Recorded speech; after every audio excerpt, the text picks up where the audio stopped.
guess I'm glad you're all here, especially given the weather. I suppose most of you haven't found out yet there are no free drinks later, so I don't know why you're hanging around to hear us. But we're glad you did. We hope to at least dazzle you a little bit, or at least as much as possible without the chorus line, I guess, or laser shows. When Mike Ryan asked me to do this, he told me we would have a limited budget. I didn't find out till yesterday the budget was limited to zero. In zero, by the way, we're supposed to have another guest here, but from the Ghana Exchange, but despite claims in the brochure, he won't be here, which I guess is actually a good way to get a little PR if you're limited on time.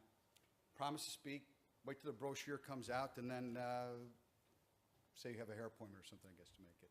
But fear not, we've got the most charismatic and the brightest of the panel, which doesn't include me. So on behalf of Chuck Chang of Japan Next and Alan Gandelman of ATS Brazil, and of course me, Paul Johnson, wanted to welcome you to Exchanges versus Alternative Trading Systems. Now, we thought we'd start out by introducing ourselves because that would fill time. We didn't have that much to say. No, actually to elucidate all that we're going to talk about and say. But we're going to compare the difference between exchanges and ATS, cost, technological issues, dark pools, HFT, which everyone, of course, is talking about. Even Mary Jo White a few hours ago talked about how they're going to talk about it some more. Of course, cost, regulation, not necessarily all those things in that order. And since I look around the room and I don't see my wife here, so there'll be no one to cringe at hearing the sound of my voice, I'll continue on and say a little bit about myself.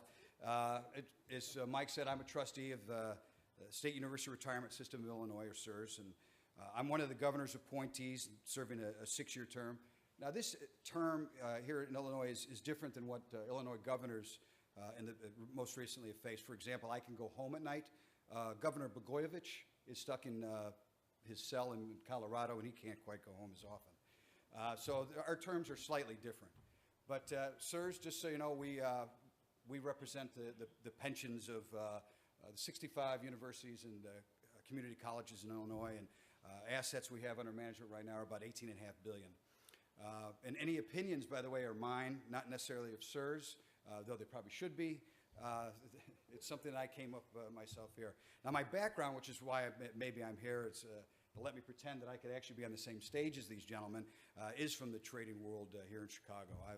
I've been or am a member of, I guess, all the derivative exchanges here, Mid-America, Board of Trade, the Mercantile Exchange, the CBOE. My business in the past has been that of trading or brokerage for the large banks, largest funds, and names all you know, and traders around, until we sold out to ING years ago and then took over some of their institutional business till they sold out again to ABN. At the board, I was chairman of the floors and on the board of directors there, and did some work before initial work to help us go public. And part of my background in market development was, meant alliances with exchanges. Of course, with Eurex, we've done some things, and unfortunately, with some of your competitors in the past, just because you guys weren't around then. So it's, in my defense, you weren't there. Had you been, but of course, things would have been, I'm sure, differently. But alliances also with Dow Jones, where we started the Dow Jones futures and rewriting contracts, which were maybe more controversial at the time, changing the Treasury bond coupon and little rewrites, which really was more of taking a really good Bugatti and putting headlights on it to go at night and turn signals so we could change coupons. But my work has really been in the past more so. And these gentlemen here next to me live and breathe in the markets every day. So while we have Alan sitting here breathing, maybe I could let him say a little bit more about his firm, ATS Brazil. No, sure. First of all, thank you very much for being here. Sunny day outside. I'm sure that everybody has better things to do than to watch us. So thank you very much. My background, I've basically been, it's been 25 years in the markets, mostly Latin America, mostly Brazil, mostly equities. A long career, but 1996, I was head of Latin American equities at Bear Stearns. Moved on to Goldman Sachs, where I took Latin American equity derivatives. Was in New York until 2002. Back to Brazil, became a partner in a broker-dealer in Brazil called Ágora, which was acquired by a bank called Bradesco in 2007. 2008, I launched ICAP in Brazil. I ran ICAP Brazil until the end of 2012. In 2012, I had the opportunity to take over this project of building a new exchange in Brazil, which is called ATS Brazil. It's a joint company, partly owned by a Brazilian DMA technology provider called ATG, and New York Stock Exchange Euronext, which is now ICE. Chuck. Thank you. Two gentlemen here who can talk a lot better than I can. I feel a little intimidated, but let me give my best shot. So my name is Chuck Chan. I'm CEO of SBI Japan Next. I am one of the original founders of the company. Myself and 3 others founded this company about 8 years ago. PTS, it stands for the proprietary trading system. It's equivalent to ATS, alternative trading system in US, MTF in Europe. So before joining this company 8+ years ago to found this company and develop this systems and establish the company, I worked at the BNP Paribas for 10 years, working on a prop trading desk, mainly index arbitrage. I was responsible for setting up the entire Asian operation in Tokyo. So we traded the Tokyo Japanese markets, we traded Korea, we traded Taiwan, Singapore, and Australia. And after 10 years stint with the BNP, I left to form this company with my friend. Now, fast forward the clock now to current times. In fact, I was here 2 years ago. When I came to Terrapin 2 years ago, I just became a CEO, and we had a market share of about 3% at that time. And we were just about to break even. And today, we have about 6% market share.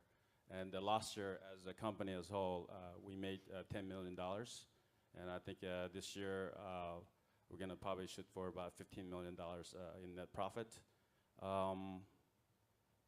2012, as many of you know, Japan has been in depression or recession or deflation for past 20 years.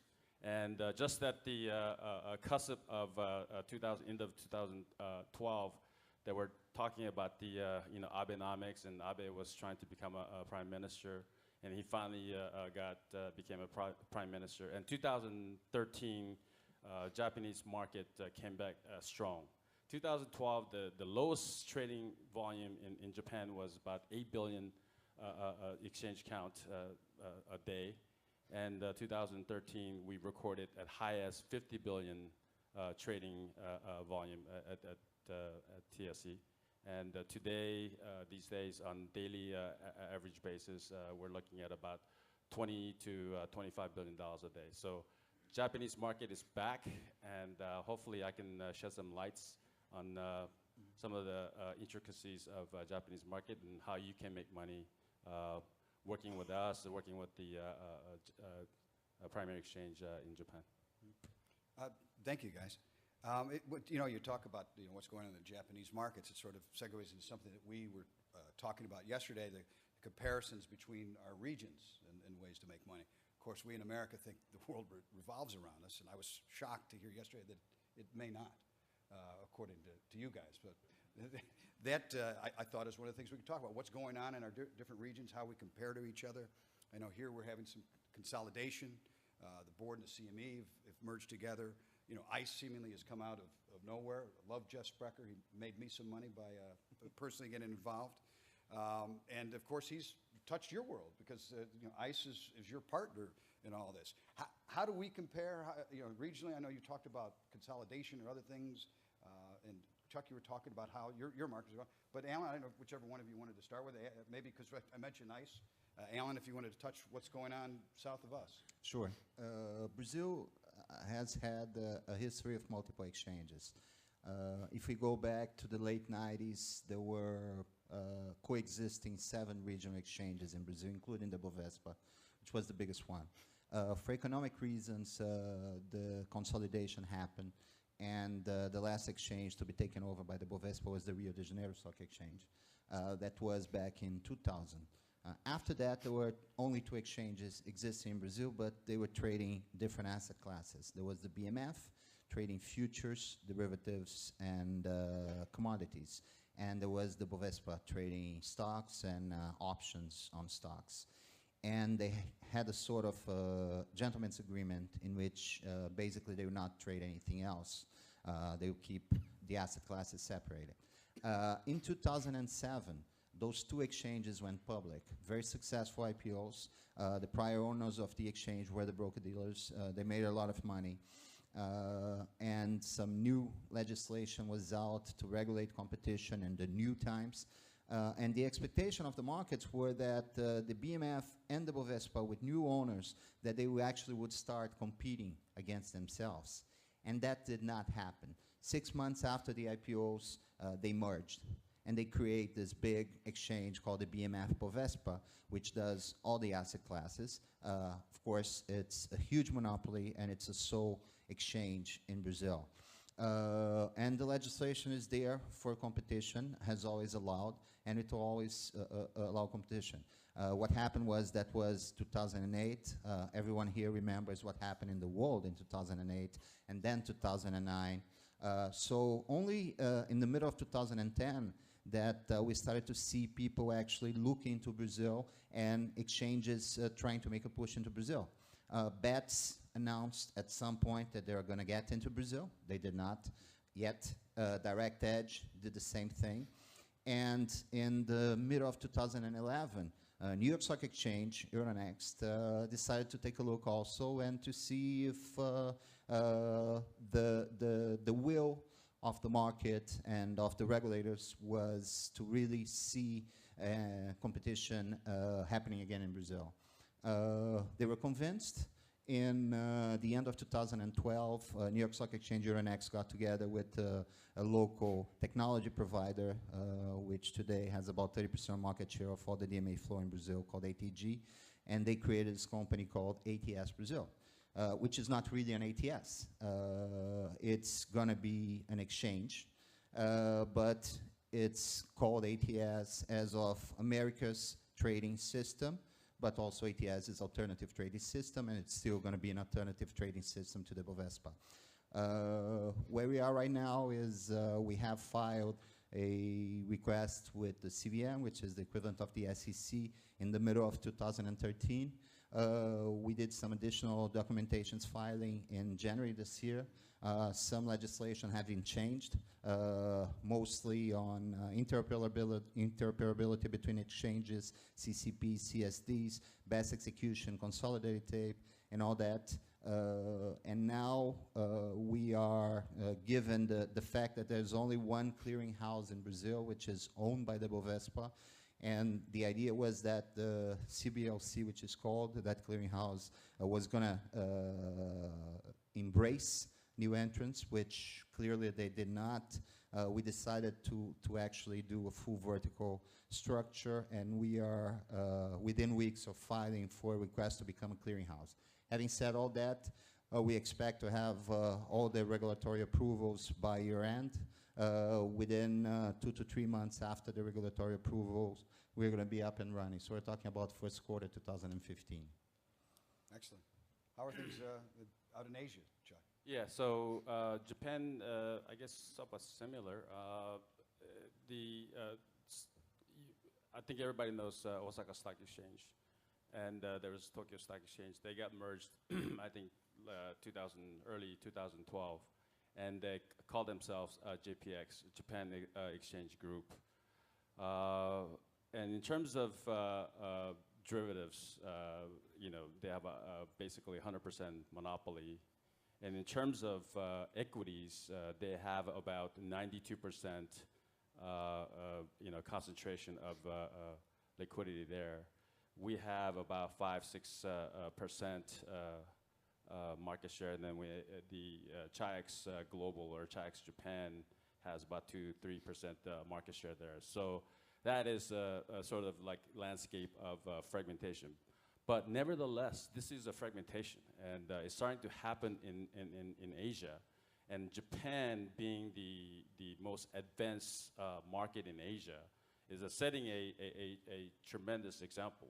And just recently, because Japan, the fragmentation is evolving and developing, and we are part of the whole fragmentation momentum there, the South Korea recently passed the regulation, ATS regulations. Now, it was last June, I guess, they passed that regulations. And so now Korea could be another area that we can go in there and develop the market and throw some competitions against the incumbent exchanges. Now, unlike, I guess, in Brazil, let me go back to the Japan thing. Japan has a central clearing. It's completely decoupled from the exchange. And that allowed the central clearing to be most cost effective. I think it's like lowest cost in entire Asia. So in terms of developing the markets and going into Asia, many of the HFT guys and potential people who want to go into the Asia and develop the Asian market, they ask me, which market should I develop first? And I tell them a little bit of story about the Japan fragmentation. Cost of trading is very reasonable there. Infrastructure is the world class, et cetera, et cetera. And then you have Australia, which is starting with the fragmentation there as well. And so people usually decide to develop the Japanese market, and also the biggest market in Asia as well. So that's how I do it. And then they develop the Australian market, and then they develop Korea and a bunch of other smaller countries there as well. Thank you. One of the things we should probably expand on is this term ATS and alternative trading system or proprietary trading. It can mean a lot of things, or an exchange. I know I talked to my friends here in the equity markets, and they're like, I'm not dealing with any ATS. They hide things, but they mean different things here than they might mean elsewhere. I know you're going to change to an exchange for reasons. I was wondering if you guys could expand on that and show what the differences are, especially in your parts of the world. Well, as I mentioned, the idea of ATS had to do much more with the name game of ATS being an alternative trading system because of the Americas trading system, which is the name, but also to show that it is an alternative. But it has nothing to do in terms of regulations with an original ATS per se as it exists here in the States. As a matter of fact, in Brazil, an over-the-counter exchange, it's something that for equities does not exist, and we don't foresee this existing. So the way we're doing in Brazil is we call it ATS Brazil, but it's really going to be an alternative exchange and not per se an ATS as it is here in the United States. So in Japan, the definition is slightly different in terms of, I guess, U.S. model versus Japanese model. The regulation was passed about 14 years ago, and they called it a proprietary trading system. And the way they treat this, I guess, alternative trading system type of activities as OTC type of activities. So when we started this business, PTS business, and I was sort of like going in there blindly, and then I started to discover that there's all kinds of regulatory restrictions on PTSs.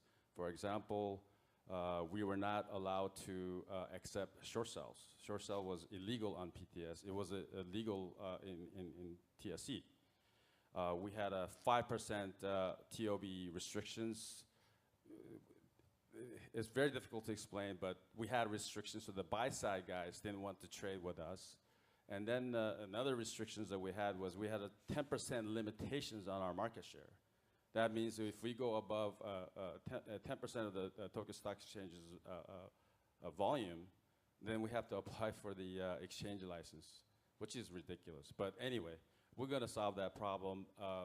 So there are many things there that people will take for granted in the U.S. in terms of competitive model, ATS models, U.S. has another one, UTP, unlisted trading privileges, so that ATSs eventually grow into exchanges like BAS and Direct Edge. Well, we don't have that. We don't have that in Japan. We have to lobby for that. So every time we make progresses with the competition and fragmentation against the incumbent Tokyo Stock Exchange, we have to always lobby for this, and we have to see the regulators. And it takes us anywhere from 2 to 3 years, sometimes 4 years to get that approved. To this day, we have 2-3 regulations that we are constantly lobbying right now, but it was a lot better than when I first joined this company to establish the company 8 years ago. So we made a lot of progress. We have a long ways to go, and the two are not synonymous in U.S. and in Japan. But nevertheless, we're making great progresses there. Thank you. We talk about speed, and yesterday you were talking about colo or co-location. What are your guys' views on that and the revenues that it provides, and maybe the inefficiencies or lack thereof that it provides for the market? If you have any thoughts or. In the case of Brazil, it's a very interesting story. The only existing exchange for now basically changed their minds like overnight, according to the temperature. So what's going on? So apparently, I was reading yesterday a Bloomberg article, and there was a quote from the CEO of the Bovespa, Mr. Pinto, against high-frequency players, and apparently he realized that after he read the Flash Boys book. So those are type of decisions that are taken, and those are type of things that by having an alternative exchange and being very progressive and looking at the market, we will understand what makes sense and what doesn't make sense. So right now in Brazil, high frequency accounts for about 15% of the overall volume of the Bovespa. The normal ways of playing this are all there, collocation sites and proximity location and all the discussions about latency.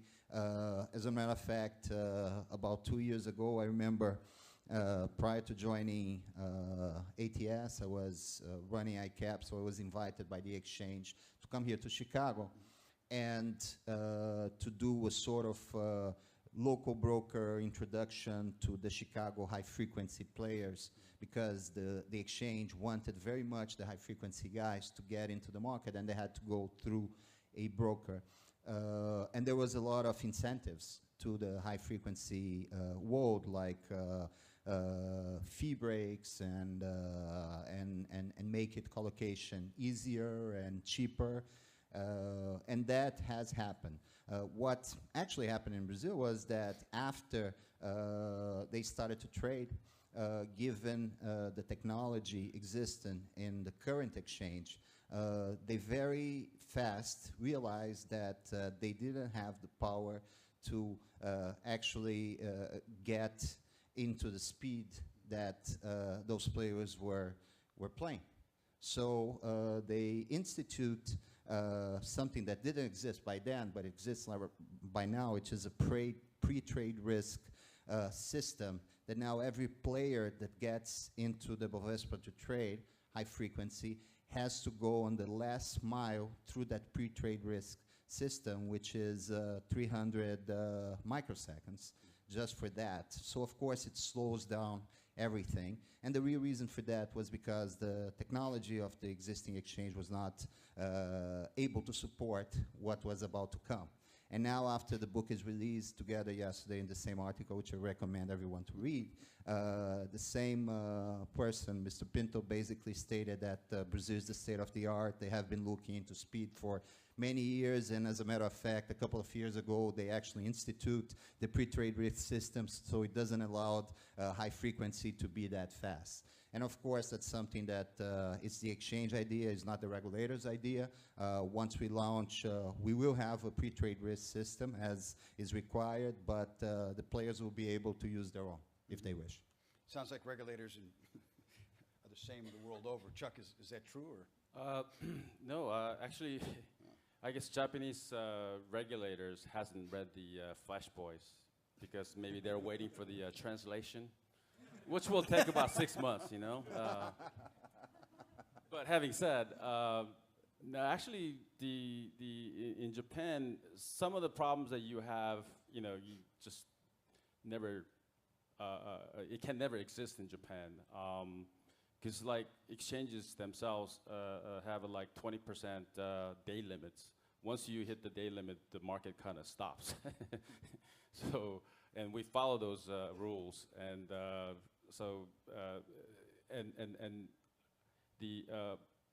the high frequency community, or the traders or shops who are trading in Japanese market, I think they have done a great job of explaining their positions to regulators and incumbent exchange, Tokyo Stock Exchange people there. So they are very friendly to HFT. In fact,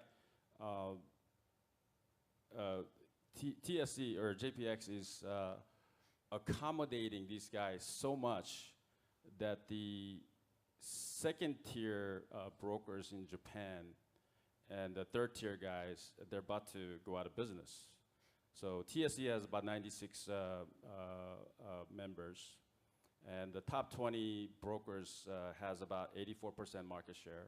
And you do a top 30 brokers in Japan, they own 94% market shares. That leaves 66 small guys fighting for 6% market share. And because the TSE is very pro HFT, and they have a co-locations, and you know, HFTs bring lots of liquidity, lots of volume, lots of trading activities, and it's good for the business. And so far, we didn't have any, you know, flash crashes or HFT-related incidents in Japan. And so I think, you know, in the Japanese market, it's still a very HFT-friendly environment there. And as an alternative trading venue, my background is in index arbitrage, so you know, I'm all about HFT. So I understand exactly what they're talking about. We have a system matching engine that's got the world's fastest or matching engine, latency of about 40 microseconds round trip. We have a co-locations 10 gig fibers, you know, for our market makers and, you know, index arb guys, and you know, we try to accommodate as we can to these guys, and anything they ask us to do, we try to accommodate that. So Japan is still, I think, the HFT friendly market. Ah, very good. You know, it's funny, HFT, you know, Megan, you mentioned what's the definition of it. I remember I had a guy just got his master's, was helping me write some brochures 10 years ago. He said, well, you guys should call yourselves, you know, a high-frequency trading firm. I says, well, what is that? He says, well, you guys trade a lot. You just the high frequency of trades. I said, oh, I said, you know, you're always in the market. I said, okay, you know, why don't we do that? That sounds very interesting. We trade it every 22 minutes, let alone every 22 milliseconds or shorter. So it's a term that's I guess being defined. Some places it's evil, some places it's a great thing. And of course these days it seems to be the evil word of the day, if you will. As Mary Jo White was talking, we've got to look into this more, and there's the statements that go on about how we've got to look at it. I guess people have forgotten that hedge funds are the bad people in the world, right? Then they almost bring everything down, or derivatives. Yeah, that's it. Derivatives are the bad thing. And it's funny, all this talk has really helped Michael Lewis make millions of dollars with his bestseller, you know, Flash Boys. Oh, and by the way, when I said Flash Boys, I asked Mike if we get pyrotechnics, and we're supposed to have flashes go off with the book, just to sort of emphasize, you know, for a dramatic event, but also, you know, let you know that not only does high-frequency trading rob people, it also blinds people. So it's a very dangerous thing, and I'm shocked to hear you people say something good about it. See, I thought my question was going to be to you, Chuck. Does HFT rise from dark pools and blind people? Is that an inaccurate statement from what you're saying? Yeah, I think so. Do you agree, Alan? You know, it's interesting. I mean, and getting back into Brazil, and we were discussing this yesterday. All of a sudden, HFT has become the root of all evils, and Michael Lewis is making a fortune with the root of all evils. In the case of Brazil, I think it has a lot to do with the markets. I mean, it's very hard to give a definition of HFTs, and I'm not going to try to give one. but it surely are people that are well-trained, smart, and they are able to get the faster technology that exists, and that makes them be ahead of the curve and make some money. That's how I understand what is HFT. If you read Michael Lewis' book, which I'm sure everybody did, that's why he's making millions, and once it's translated to Japanese, he's going to be making much more, and to Portuguese as well. Chinese, and other 1.6 languages. billion people. And, Right. and, It's when you get there, first of all, he goes through a whole story and through the years and how things have evolved, and then he gets to the HFT getting into the dark pools, the HFT buying retail flow in Brazil. In the case of Brazil, for us that we're opening an exchange there, we see the HFT as any other player in the market. A different kind of liquidity, and the sum of all those different kind of liquidities make those trades. So you have the retail investors, you have the institutional investors, you have the hedge funds, you have the program trades, and you have the HFT traders. And all this combined will bring liquidity because people have different objectives, and maybe a retail investor is looking to buy a stock just because he thinks the stock is going to go up, and the guy who is on an HFT or trading derivatives is basically seeing that the vol is a little bit away, so he's going to sell the stock to this guy, and that's why a trade happens. So all of a sudden, considering the HFT the root of all evils, we don't buy this. We are not going to do anything against it, or on the contrary. I mean, we're opening the exchange. We're opening for everybody. The two problems that they mentioned in the case of Brazil, first of all, dark pools are not allowed in Brazil, so the HFTs could not get into the dark pools. And buying retail flow also doesn't exist in Brazil because Brazil is lousy in retail. 200 million people country, 200,000 people trade stocks. So realistically, you cannot buy any retail flow because it just doesn't exist. Thank you. Yeah, it's funny, you sort of, and I think as people have conversations about high-frequency traders, it becomes more of a realization that it's something of a media creation, at least from the negative standpoint. You know, we had, 60 Minutes, from those of you not from the States, 60 Minutes is a news program that brought out Flash Boys and talked about, it made it seem like people were seeing the orders as you were typing them into your computer and front run everything, which obviously wasn't the case. But some of the things you talked about were cost, and we touched on regulation. You know, and here we have, you know, it would seem, you know, every election cycle we'd have the senators and congressmen come in to, you know, talk about transactional taxes and, you know, how, you know, there are people that want them, and of course they'd have their hand out. So there's this guy over here, I could fight for you if you give me a little money, and of course we would, and somehow the transactional tax would disappear. But that's become, you know, something of a greater conversation. As a matter of fact, I wrote an editorial, the teachers union people were talking about ways to solve our pension problem here in Chicago was if we just added a $2 tax on every one lot traded at the Chicago Board of Trade or the Merck.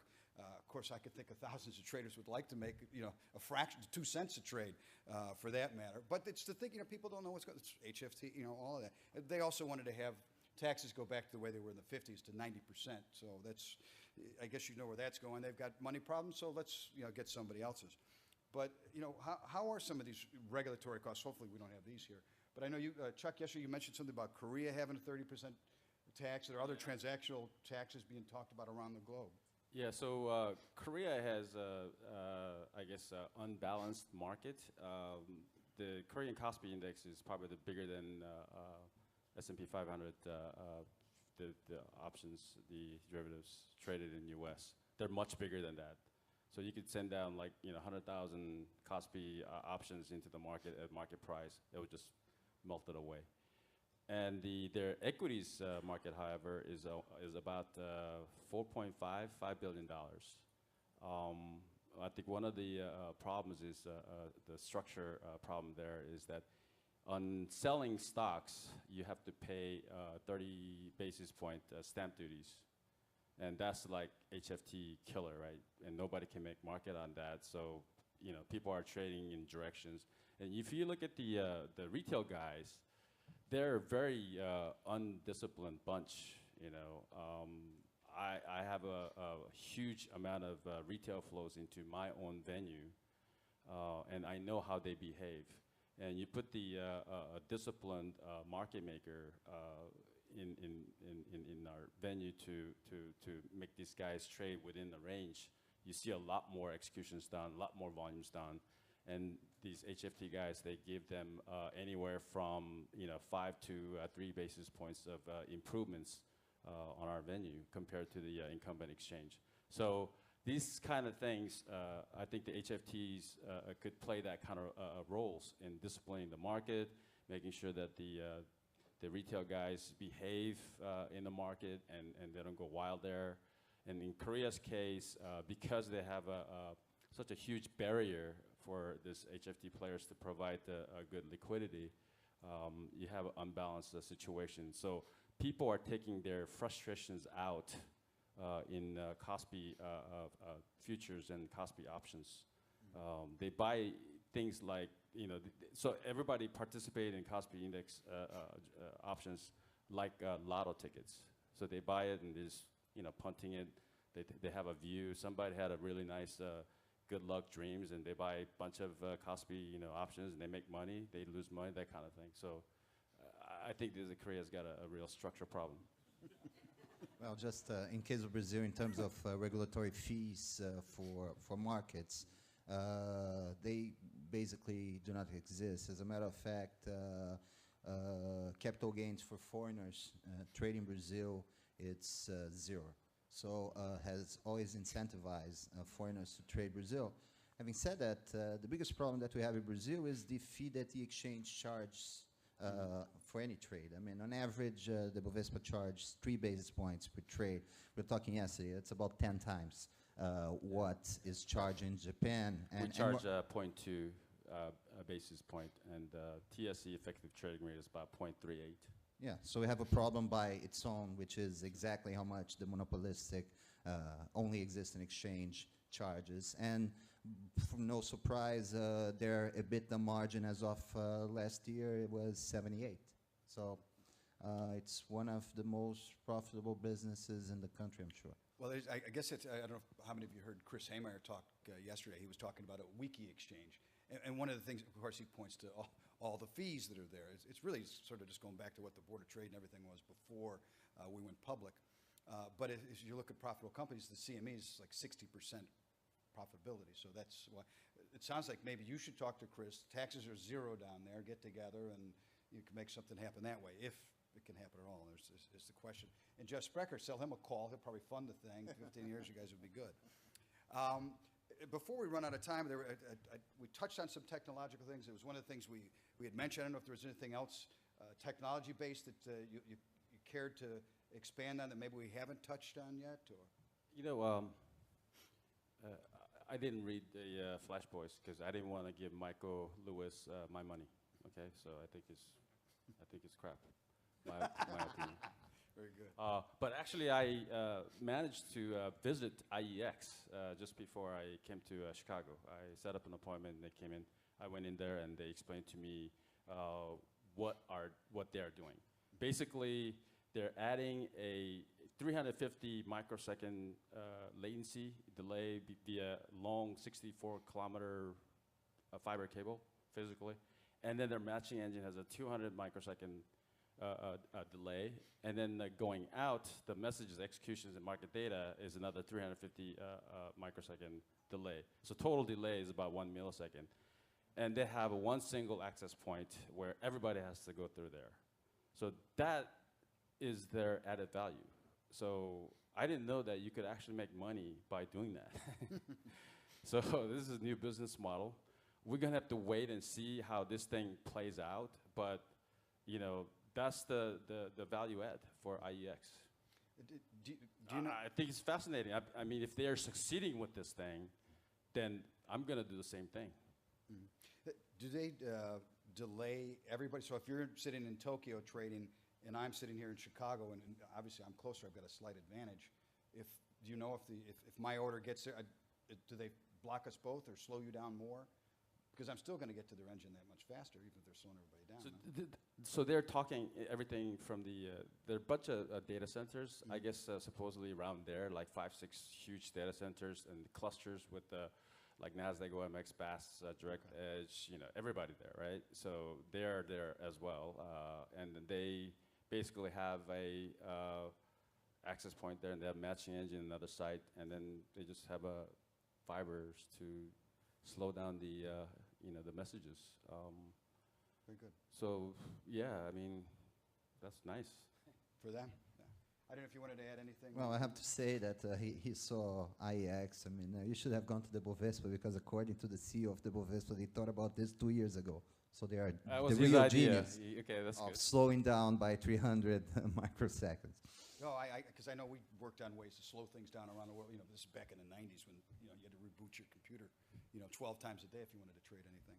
But I look at the clock and I see we're running out of time, so I just wanted to thank our panelists for their time and being here and filling us with these words of wisdom, so thank you very much. Appreciate that.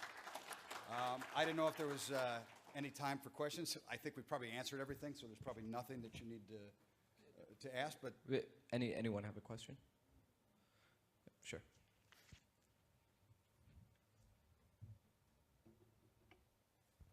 Good afternoon, Alan. Regarding exchange fees, what do you think the market participants can expect to see in Brazil with ATS?